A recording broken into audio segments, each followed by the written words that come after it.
ሩድ ቫን ኒስትሮይ አታላይና ፈሪ ነው። እመኑኝ ይህንን ሆላንዳዊ እባብላችሁ ልትጠሩት ትችላላችሁ።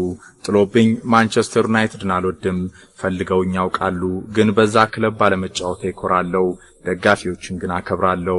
ሮይ ኪን የኳስ ዘመኔ ኃይለኛው ባላንጣይ ነው። ሁሌም እኛና ዩናይትድ ስንጫወት ጸብ ከተነሳ ከፊት አለ። ተንኳሹ ግን ያ ፈሪ ቫን ኒስትሮይ ነበር።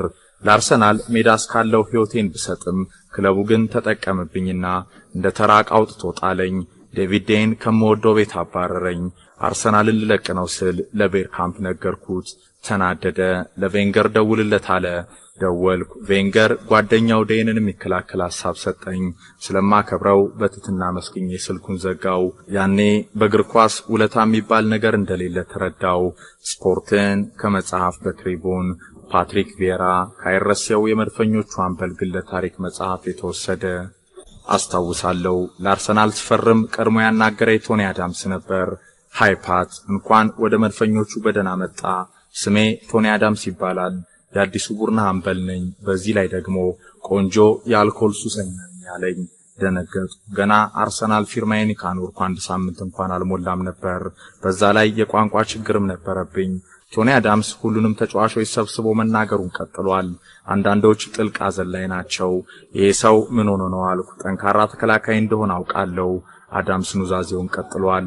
እኔ ሰካራም ነኝ አለ። ሰበካ ይመስላል። እኔ የታላቅ ክለብ አምበል ብሆንም ሜዳ ላይ ጥሩ ብጫወትም ለታዳጊዎች ተስፋም አልሆን የማልረባ ሲል ራሱን ይገስጻል። በመሃል የቅርብ ጓደኞቹ የሆኑት ተጫዋቾች ያጽናኑታል። አዳምስ ቀጥሏል። ሜዳ ላይ ብቻ እኔን ተከተሉ፣ ከዛ ውጭ ወደ መሽታ ቤት ከኔ ጋር አትሂዱ። በእርግጥ እኔ ገፋፍቼ ሊሆን ይችላል፣ ግን በቃ አትስሙኝ። እኔ አልኮል ሱሴ ነው ከኳስ ውጪ። ወደ ባንኮን የሚያሯሩጠኛል አዳምስ። ሁሉም በዝምታ ይሰማዋል። ተናግሮም ጨረሰ። አጨበጨብን። ምን አይነት ቦታ ነው የመጣሁት አልኩ። አርሰን ቬንገር ሳይዋሸኝ አይቀርም ስል ጠረጠርኩ።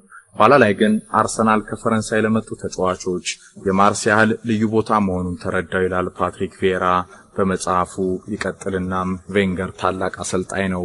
ከፈረንሳይ ለመጣነው ፈጥነን እንድንላመድ እንደ አባት ይንከባከበናል።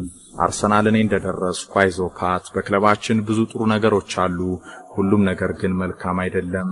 እናም በምታየው ነገር እንዳትረበሽ አለኝ። የቶኒ አዳምስ ንግግር ግን የምር አስደነገጠኝ። መልበሻ ክፍሉ በእንግሊዞች የተያዘ ነው። አዳምስ ዋናው ተዋናይ፣ ሮይ ፓርለር፣ ማርቲን ኬን፣ ፖል ሜርሰንም አሉ። ሁሉም ድብን ብለው ይጠጣሉ። ይህንን አውቃለሁ፣ ግን ሜዳ ላይ ጠቃሚ ናቸው። እናም ከመጥፎ ባህሪያቸው እንዲወጡ ያገዝን ልንጠቀምባቸው ግድ ነው አለ ቬንገር። ገረመኝ። ፈረንሳይ አልመስላለኝ። እኛ ፈረንሳውያን ድብቅ ፍላጎታችንን እንደ አዳምስ በአደባባይ አናወራም። እንግሊዞች ግን እንዲህ ናቸው። ቬንገር በዚህ ክለብ ታላቅ ሥራ ለመስራት የሚኖርበት ሀገር ሕዝብ ባህልን ተመሳስሏል። ይህ የስኬቱ አንዱ መሰረት ነው። ቻይና ሁሉን ነገር በብልጠት ለመወጣት የሚተጋ አሰልጣኝ። እኔን ጨምሮ ለበርካታ የአርሰናል ኮከቦች ስኬት ቬንገር ዋናው ሰው ነው። ወጣቶችን ይመክራል። ከታላላቆቻቸው ጥሩ ነገሮች እንዲማሩ ይተጋል። አስታውሳለሁ አሽሊ ኮል የናዳምስን መንገድ ሜዳ ላይ ብቻ እንዲይዝ ከሜዳ ውጭ እነርሱን እንዳይከተል ሌት ተቀን ይነተርከው ነበር። ፓትሪክ ቪዬራ ይቀጥላል። በአርሰናል ብዙ መልካም ጊዜዎች አሳልፌያለሁ። ከክለቡ አይረሴ ድንቅ የመሃል ሜዳ መሪዎች አንዱ እንደሆንኩ በየተጓዝኩበት ደጋፊዎች ሲነግሩኝ በቆይታዬ ጥሩ ነገር እንደሰራው ይሰማኛል። የእንግሊዝ እግር ኳስ በብዙ ነገር የተሞላ ነው። በአልኮል ሱስ የተጠመዱ የቡድን ጓደኞች ነበሩ ብዬ ሳልጨርስ ቢሊየን ዶላሮች ካሏቸው ክለቦች አንዱ መሪ ሆኜ የኳስ ሕይወቴን ወደ ታላቅ ምዕራፍ ማድረስ ያኮራኛል። እንግሊዝንም እንደ ሀገር ያያታለሁ። ዝና፣ ሀብትና ስኬት በሙያ የሰጠችኝ ሀገር ነች። ቪዬራ የግል ሕይወት ታሪኩን በሚያስቃኝ መጽሐፉ ይናገራል። Who started it? I started it. For a decade, their clubs dominated English football. A captain's goal from Patrick Vieira. In a brilliant, vicious Premier League rivalry that's never been better. Roy Keane, who else? Manchester United, Arsenal. Ferguson, Wenger.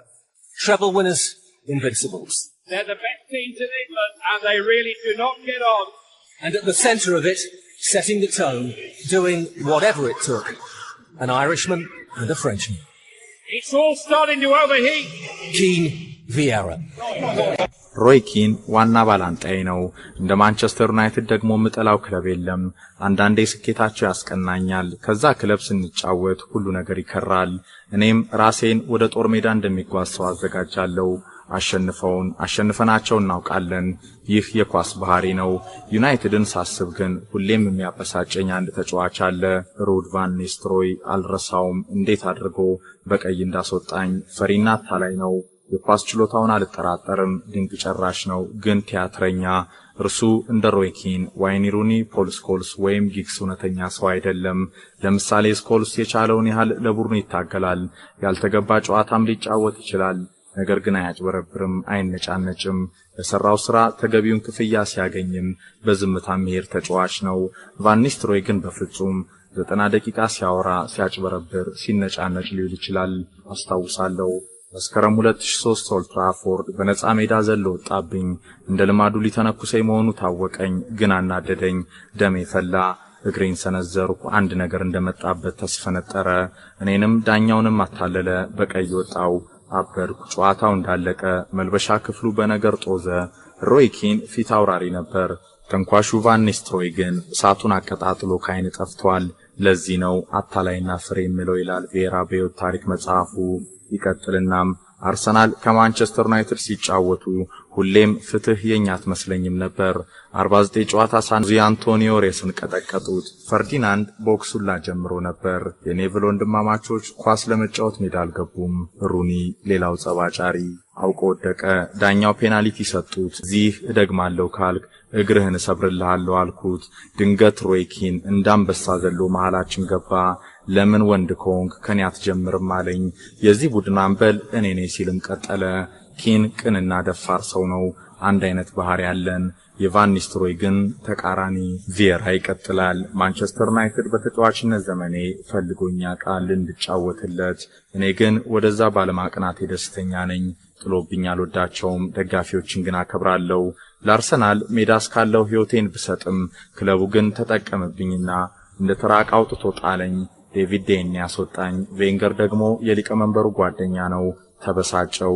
ስንት ዓመት የሞትኩለት ክለብ በመጨረሻ በቃ እንዲህ ነው የሚሸኘኝ ስላዘንኩ ለቤርካምፕ ነገርኩት። ተናደደ። ለቬንገር ደውልለት አለኝ። ደወልኩ። ቬንገር ተለሳልሶ ጓደኛው ዴንን የሚከላከል ሐሳብ ሰጠኝ። ስለማከብረው በትትና መስግኜ ስልኩን ዘጋው።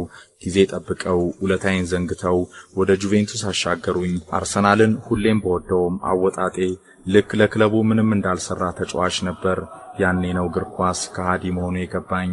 ስንብት በጣም ፈታኝ ነገር ነው። ለመጨረሻ ጊዜ 10 ዓመት ወደ ቆየውበት መልበሻ ክፍል እንባ እየተናነቀ የገባው አሽሊ ኮል፣ ሶል ካምፔል፣ ዴኒስ ቤርካምፕ እና ሮቤር ፔሬዝን አገኘው። ቻው፣ ነገ ወደ ቱሪን ጁቬንቱስ ላቀና ነው አልኳቸው። በጥልቅ ሐዘን በዝምታ ጀርባዬን እየነካኩ ወደ ልምምዳቸው አቀኑ። በመልበሻው ክፍል ብቻዬን ቀረው። የተበሳጨው ያዘንኩ ላለመምሰል እየጣርኩ ሁሉንም ተሰናበትኩ። በጊዜ ሂደት አንተ ምንም ሁን ምን እግር ኳስ ውለታን እንደሚዘነጋ ያኔ በደንብ ተረዳው።